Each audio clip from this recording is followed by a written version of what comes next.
Anong ginagawa ko dito? Nasaan ako? Nasa sinaunang panahon ako.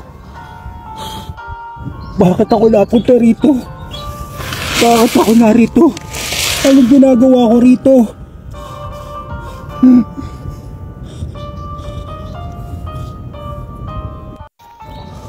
Ibalik niyo ako sa panahon ko.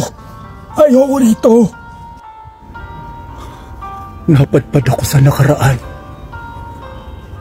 upang masaksihan ang kasaysayan.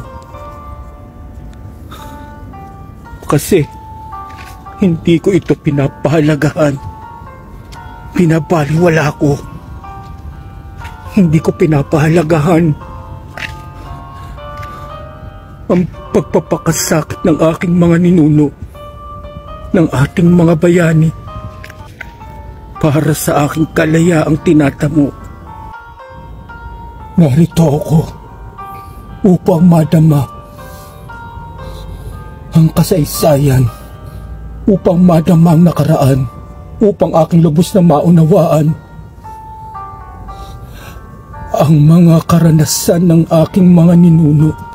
Ngunit sana hindi lang ako. Sana lahat ng mga kabataan na walang pagpapahalaga sa kasaysayan ay mapunta sa panahong ito nang malaman nila, nang mamulat ang kanilang mga mata. Kabataan, habang may panahon pa, alamin mo ang iyong pinagmulan.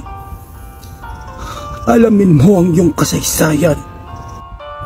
Pahalagahan mo ang ating nakaraan.